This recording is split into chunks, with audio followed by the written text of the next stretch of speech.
The third public discussion on the sit-lie ordinance followed what the city calls an open house format.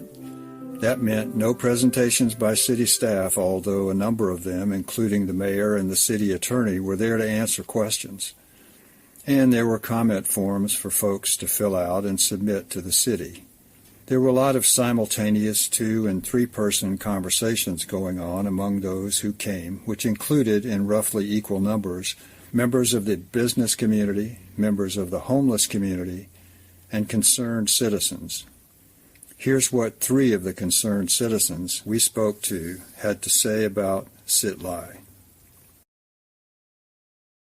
My name's Dave Macera, and I'm here to oppose this sit-lie ordinance and provide my reasons as to why they should enact this. My name is Christian Zoki, and I'm also here to oppose this and show why I believe that it's not only just illegal and unconstitutional, but inhumane as well. The ordinance that has a number of findings that the city made. Some of those findings say that people doing these things that the ordinance is going to prevent, sitting and lying on the sidewalk, leaving personal possessions on the sidewalk, is intimidating and threatening to other people in the community. What do you think about that finding? Honestly, I don't see these folks as being threatening and intimidating. I've been working at a small local community church called Church at the Park, and 99.9% of the folks that use our services, our meals, our clothing, are all homeless. And none of them in any way, shape, or form has ever appeared threatening or violent. And I will agree there is a small percentage of folks that through mental illness or substances may have some issues. But for the most part, these folks have never, ever posed a threat to me. Yeah. I work with several different agencies, Project Able, as well as the Recovery Outreach Community Center. I also volunteer with Arches as well. And I agree with David.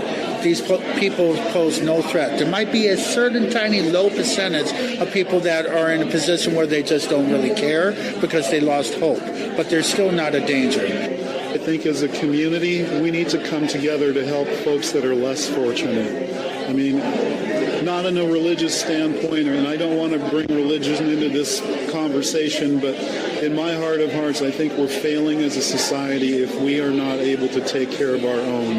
We're going through a time right now that's difficult. These folks are at the bottom of their rung on the ladder, and they really need help. And as a community, the city of Salem, the state, the country in general is failing at this. And as we're seeing an increase in the population of homelessness, we need to react immediately. We can't put this off any longer. At one time, I was homeless myself. The place that I worked at shut down. Yes. I experienced it. I turned out to be homeless for about a year. And so I saw how tough it was. We didn't have a lot of the resources that we could have or what people are trying to help out now.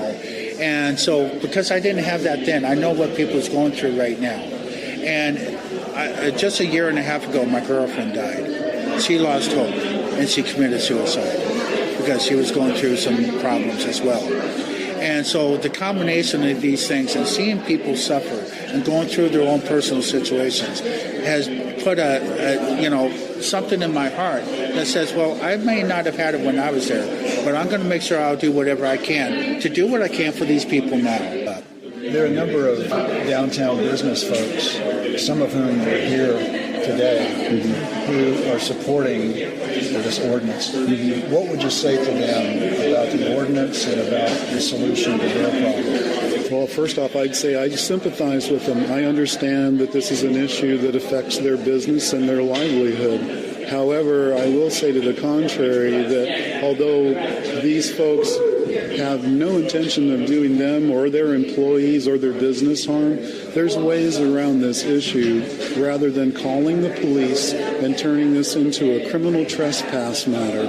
My nephew, who operates through the Hope Dealers and Street Ministries of Be Bold, they're on call 24 hours a day. They will respond to a homeless person that may be causing an issue or creating a problem for a shop owner. So it sounds like those folks and your program, and I take it your program too, are more than willing to work Absolutely, with business people. You're not rejecting No. their concerns. I am not. You're just saying this isn't the way to go. Right. In fact, we concede that they have a valid concern. If they had my number, they could call me in the middle of the night, and I would come down and intercede in a homeless intervention or even wind down or de-escalate. Sounds like you've done that. I have. I've done it And for the last couple I of years. believe we can do a step further, that the city could do one step further and end the stigma and a misconception that both not only the business owners but the community have towards our neighbors that have mental health and or homeless issues that they're dealing with. Just a couple months ago, there was a lady that was shopping downtown. She was coming from one business to another, and when she came out, she saw a homeless person on a bench.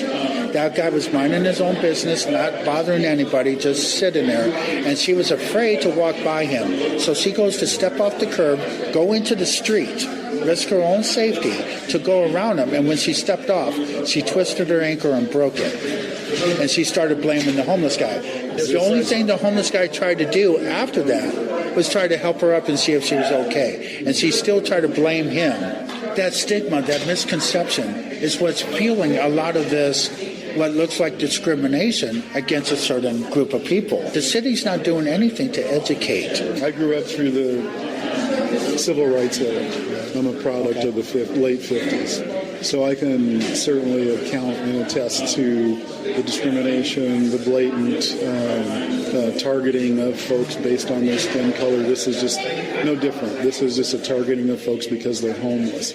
So what's to say that if they were to pass this ordinance, someone who just got off work, let's say he's a welder, and he's grubby, and he's got dirty coveralls, and he just happens to take time to sit down on a park bench somewhere or sit somewhere in downtown. Police officer's going to obviously look at him. He looks like he's dirty, hasn't had a bath in a couple of days. I'm going to go chase him off that bench only and solely because he looks like he's homeless. So now it's profiling.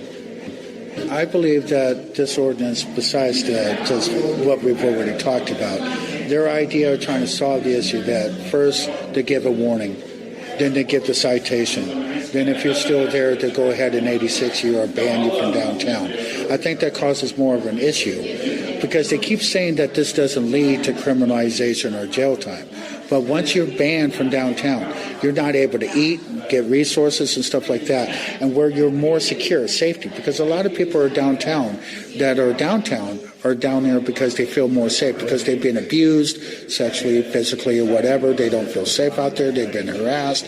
They feel more safe where their resources are at closer. There's other reasons as well. But once they're banned away from that. Now, the city says, well, you can get a waiver, but that doesn't guarantee that they're going to accept your waiver.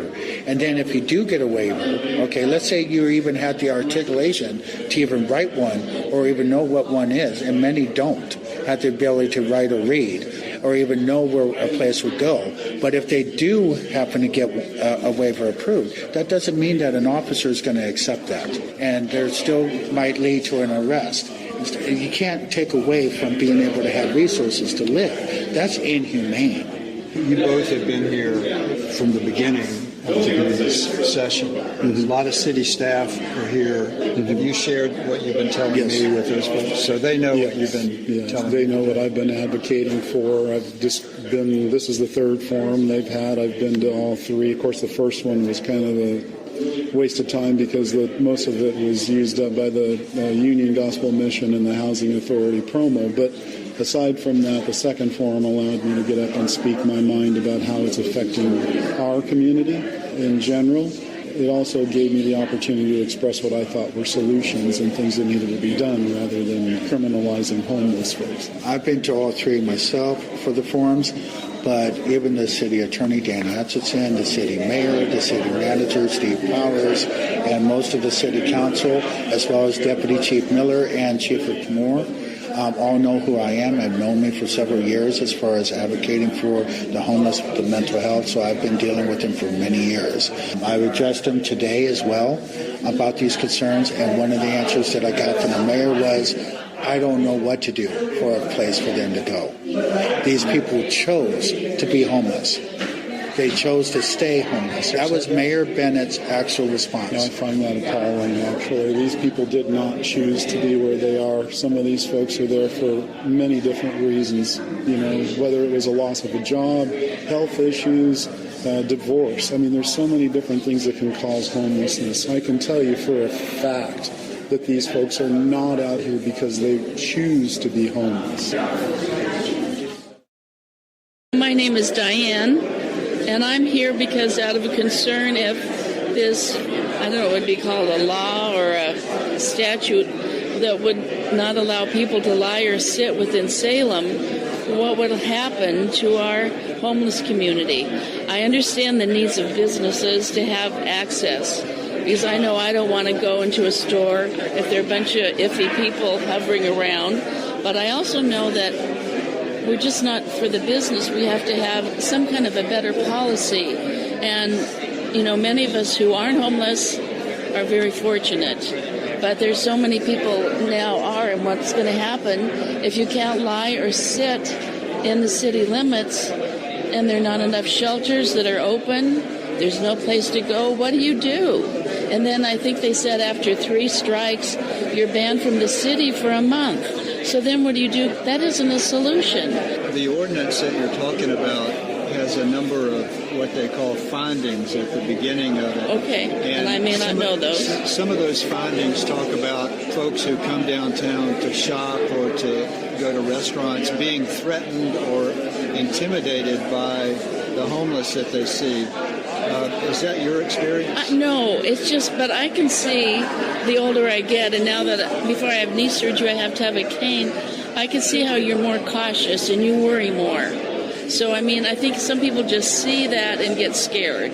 And in other words, just a person who appears to be homeless. No, I think if they're in groups. Okay. That's what, one time, I wanted to go to the bookstore, and then there was people around, and with my balance being off, I thought, I just can't take a chance of getting shuffled. That was my concern. But really, the bigger issue in downtown is you can't find a place to park. It's not the homeless, it's the parking situation. If the ordinance didn't address sitting and lying on the sidewalk, but did address camping or leaving your things out on the sidewalk, well, it lessens it, but still the question remains, what does someone do with their things? I have 1,500 square feet, all of my own stuff for one person. So, I don't know what you do. Some of us have friends and family that will help, but many people don't. I just don't see that you're creating one thing is creating another problem, which is, it just keeps tacking on to the problems. We all know it could be you, it could be me out there, and I don't know what I do, and I don't want to find out, I know that, but we have to have some way of services and dignity and respect. We heard from more than one person who had attended the Sit-Lie open house that they'd heard Mayor Bennett saying that these people are choosing to be homeless. So the day after the open house, we emailed the mayor to ask if he wanted to comment on those reports. He replied no.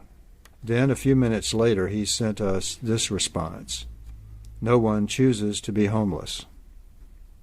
Now, we don't know if the mayor will consider the public policy implications of that observation, but he should, because they are profound.